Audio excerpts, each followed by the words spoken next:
I'm Duane Allen. I'm here to tell my little story of the incident that scarred my face in a couple places there.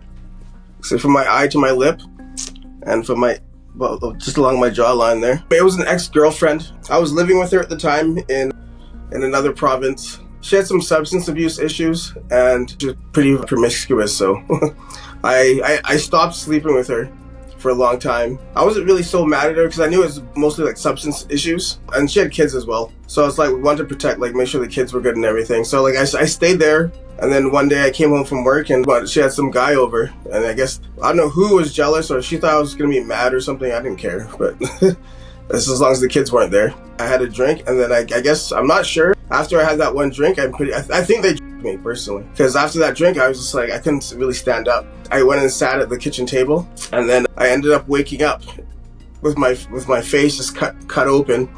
There's a broken plate on the ground, and then she started screaming, and there's like blood just like someone turned on a water tap just coming out of my face. My face was just cut open. I don't know if it was him or her, but one of them just smashed the plate over my face, and I was like passed out at the table like multiple times. So then I ended up having to go to the hospital. I got like 14 stitches here. I got 10 stitches here. And then up here, it just healed on its own, but my face was kind of like, the doctor was saying my face from here like was kind of just like hanging open. If I got the police involved, I'm not sure what's all gonna happen. And so I don't want to get the police involved. I met her about a year and a half before, when I was 41 years old. I met this girl at a little gathering, like barbecue get-together party with a few friends that invited me out. We started laughing together and stuff because she was like getting along, because she was laughing at all my little quirky jokes that I always tell that nobody laughs about. And she was laughing at them, and it just started rolling from there. The relationship was about just over a year. There was a couple red flags. Just like people that would be over, like I don't care, like she would have friends at her house or something, and then I would go over there, and then there's like, she would never talk about the guys that were at her house. She would always just say like there was these girls at my house, and then I would come over there, and there's I'm like, well, I don't care if there's guys at your house. You're like, you're free. People have friends, right? There's always little things left out all the time in conversation. It kind of started leaning towards that she does some party. She was probably just shy about telling me about. She would just be hanging out with guys and partying with some substances that she would lie about, not tell me about. That I found out later on. It was kind of a big red flag when she would be lying about the guys that she would be hanging out with. I found out I found little baggies and stuff in the house. And then one time there was a guy there, and he had a plate of on a bunch of on a plate when I was over there. But she was trying to say it wasn't hers, since she wasn't doing it. Immediately I just told her, I'm like, hey, it's like you do what you do if you want, like you do what you do, but just as long as it's not affecting your life, affecting negatively what people around you and whatnot, and just to try to make her feel comfortable with talking to me and opening up to me. But it just kept rolling and rolling. It didn't make a change. Like a lie on top of another lie. We'd have a plan for me to come over to her house, and then I would come over there. There'd be a guy over, and then I would go like, okay, I'm just gonna go. I would go downstairs. I would go downstairs to the basement, and then she would just pick a fight with me about absolutely nothing. Like I don't even know where it came from, and she would just start screaming and yelling at me and trying to belittle me, and then get me to leave. So I was like, yeah, no, I'll take off. Her hair was frazzled. It was like she was like in a hurricane or something, you know what I mean? Like the hair was just everywhere. Like she had makeup on, but it was all like all over the place, you know what I mean? And then she was just loud and staggery, and like you could tell she was like messed up. It made me feel sorry for her. Like yo, like what's going on right now? Do you need help? It did hurt me. I was more so like thinking about how it's affecting her and how it's taking over her life. She had 3 kids. They're great kids. That also made me like lean towards like it wasn't affecting anything on that front. Anytime this would happen, her kids would go to her kids would be at her parents' house or with her sister. But there was one time later on where her kids were there, and then she was just downstairs, and like the kids wouldn't come downstairs, and I'm like, okay, well now you shouldn't be doing anything like that with kids around. Like she'd be drinking, partying, and doing in the basement while her kids were upstairs. It made me feel very, very uneasy, and I would just stay upstairs and like watch the kids, make sure they didn't go downstairs, and make sure they were good. Sometimes I had to leave work early to come check in, because I would get a couple times her daughter would message me or like call me, and I could hear her yelling in the background. I'm like, okay, I gotta get out of here, make sure everything's good back at the house. One day I went to work. She said she was laying down. She's like, yeah, I'm just laying down. I'm just gonna lay down, whatever. So I was like, okay.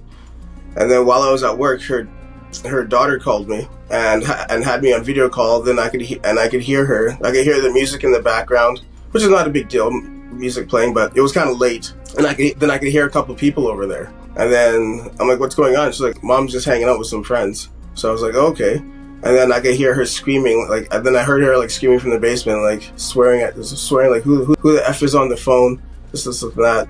So then I kind of knew just from how she acted before in certain situations, she was partying with and drugs and stuff, that she was probably doing it at that time. So I ended up leaving work early. She had people over, and then so I had the presumption that she was partying and with these substances with the kids there. But my feelings were immediately towards the kids, hopefully they don't get into anything, hopefully they don't see anything. I don't want them to see their mom like this. So I would approach her. It was like, yo, this is becoming a problem, and I would find things. So I'm like, I'm like, let's have a day where you don't do anything. Have a few days where you don't do anything. And then she would come to me and tell me that she doesn't want to. She likes herself better when she's sober, and she doesn't want to do stuff anymore. I'm like, okay, so it was hard, but it was also hard because I work nights. So when I go out at night and the kids would go to bed or kids are gone, that's when her party friends would contact her. Then I'm not there to help support, to protect her from these people coming over, because I'm telling you have to get a new group of friends. The reason I stayed with her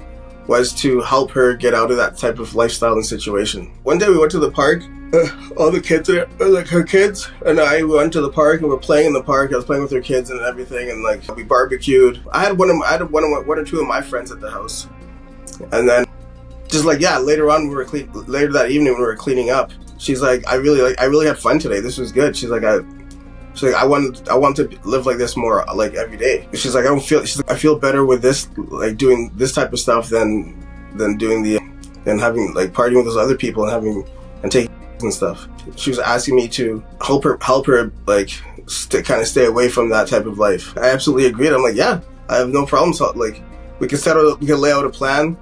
We could try to do stuff. I know it's going to be hard when I'm not. And she even said, she's like, yeah, it's hard when you're not here. So I kind of want you to be here more often. And I'm like, well, yeah, it's hard when because I work at night. She showed signs of changing, and how she would invite her family and stuff over to see me and have me there. She took the initiative one time to make plans to do things that didn't involve. I made every effort possible. It seemed like it. I've seen it, but I haven't gone through it. So I'm not sure. I knew it was probably hard on her side. That's what it looked like. She just took advantage of. She knew how to manipulate and say the right things, and just took advantage of how nice I was, and I knew the fact that if it just dangle a little bit of meat, and and I'm gonna eat it.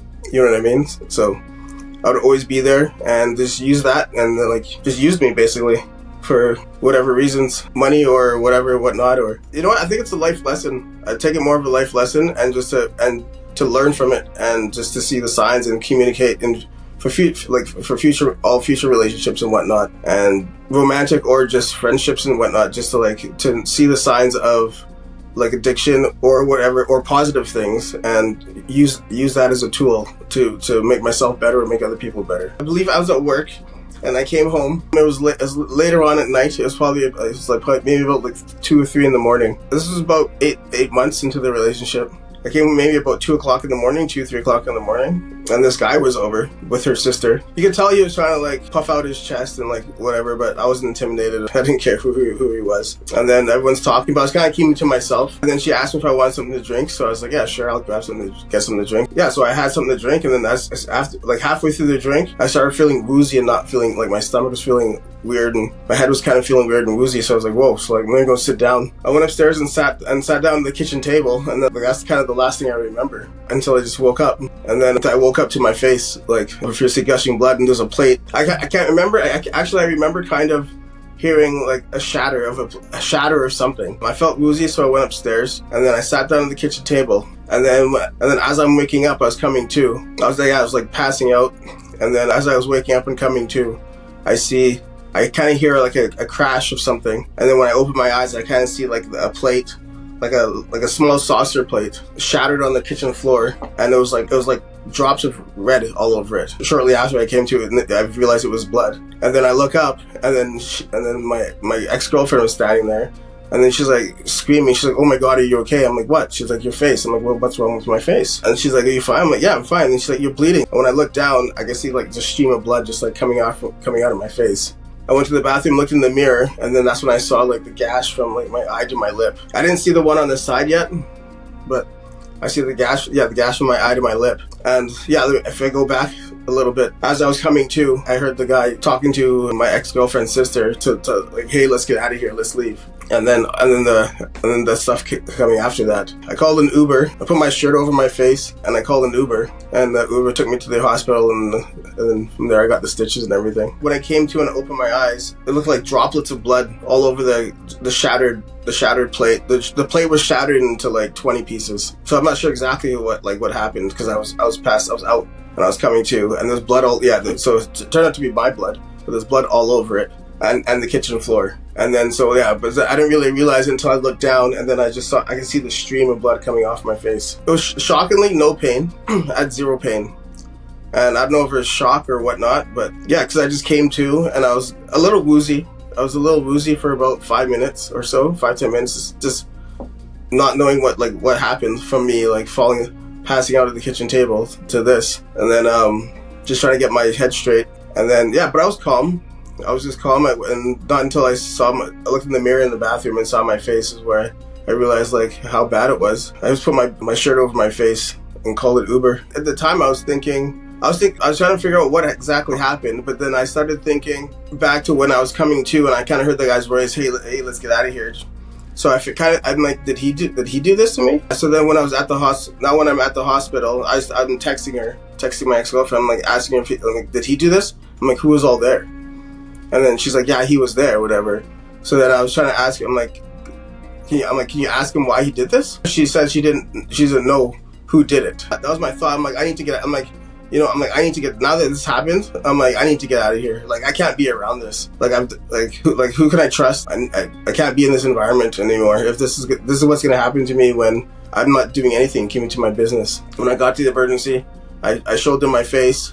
And then when I met with the doctor asked me what happened, and I told the doctor I'm pretty sure I got hit in the face with a plate. But I told I don't know who hit me, and I came to, like I was like passed out, and I came to my face like this, and there's a plate below me on the kitchen floor, shattered and everything. So I'm pretty sure I got hit in the face with the plate. They asked me if I knew who did it and if I wanted to get the police involved. I said I don't know who did it, so I can't really say for sure. The doctor told me I would have to have stitches in both spots. I had 14 stitches in the front here. I had 10 stitches on the side from my ear down my jawline. They said I'm pretty lucky that I didn't have any damage to my eye or anything. They said I might have some nerve damage around my lip area. There'll probably be a scar left over, and that wouldn't be it'll be there for the rest of my life. This is the final straw of this happening to me. I'm like, I have to get out of here, and so I can't.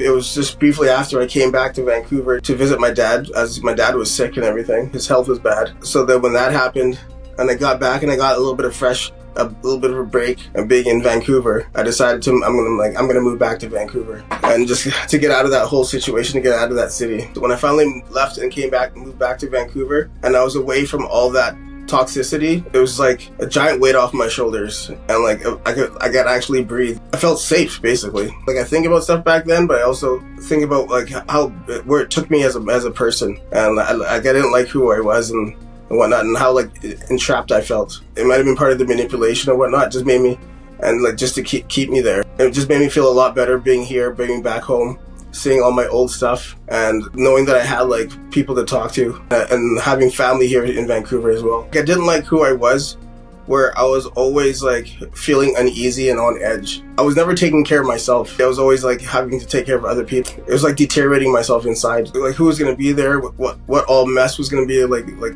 bottles or like paraphernalia all over. Just the mess that was there that I have to clean up, dishes, all that, like anything I had to clean up. And then she was like passed out on the couch, and like her elbows and her knees were all bruised and cut up. She has no recollection of what was going on. And then the kids were coming home that day, so I had to make sure I cleaned up all the blood and everything and patch her up.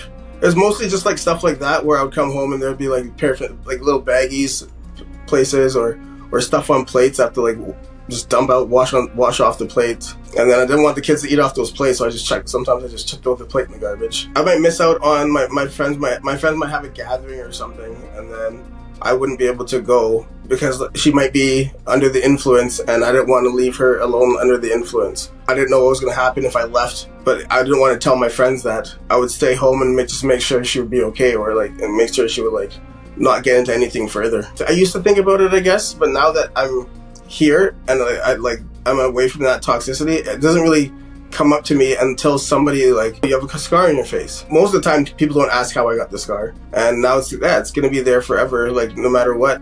I can't hide it, right? It's my face. So it's almost always a reminder that, hey, make sure I take care of myself first and look out for myself first, because I can't take care of other people unless I'm 100% with myself. I guess a lot of it with my friends and stuff, they don't even bring it up. Initially when I moved back and stuff, and when I meet people, I would think about that. I'm like, what are they gonna think about the scar? But because nobody looks at me that way, right? People don't talk to me or look at me the way that this relationship did. It's kind of been like going away, and I don't even really think about it that much anymore initially, just because of the support I have here. When I meet new people, or like I go to a job interview, that comes in my head like immediately, where I'm thinking, am I going to have to explain the scar? Well, just how society is, I kind of think people automatically think something negative. I've been brought up, my parents have always brought me up to be strong and overcome. People are always going to say negative things about you and in this world, and there's a lot of negativity in this world, and you just have to like overcome that. I've had a good support system when it comes to family and whatnot, so I think that's helped a lot, and then also my friends have helped a lot. So yes, that did bring me down, and that kind of goes back to where I was saying I didn't like where I was, how I felt about myself. I guess initially and through the first initial stage, I always thought that, how can I do anything anymore? How can I go out anymore? You know what I mean? I'm like the outcast type of thing from having this scar on my face. And yeah, it was tough. Like I was kind of just wanted to stay inside and not go outside or anything like that. And expose myself to any type of like comments or having to explain the scar. When I was back here, and I was like, my friend, one of my good friends, he's an actor, and then so he forwarded me onto his agent, because he's like, wait, what are you doing? He's like, you just sitting in the house? I'm like, yeah. He's like, well, let's get you out there. Let's try to get you into like some commercials and stuff, and like try to get going. So he's helped me. That's part of the support system. I played soccer with him since I was like 5-6 years old. I felt like the scar would be a hurdle, and I wouldn't be able to get basically certain roles. I'm kind of like, now I might be just stuck in some type of certain role having the scar. You mean like the bad guy or the dealer, or you know what I mean? It kind of makes me feel like I'm limited now for the acting stuff with having the scar on my face. Now I'm back in Vancouver. Like, you know what I mean? Like I'm outside. I'm in the garden, having my garden. I'm redoing the house. I'm back working again on the railway. I've just found good family support here. All my football guys I played football with back in the day, they're all back here, and like I have a good support system, and things are going great. I'm getting out there. Having the positive people around me shows me that like it's not about the scar on my face, it's about who I am as I am. I think it'll always be there a little bit, but mostly like get over the hurdle and get back to who I am was just getting back into my hobbies and the things that I'm passionate about, and my support systems with my family and friends. The things that helped me heal were getting back into my hobbies and just getting back into the routine of who I am.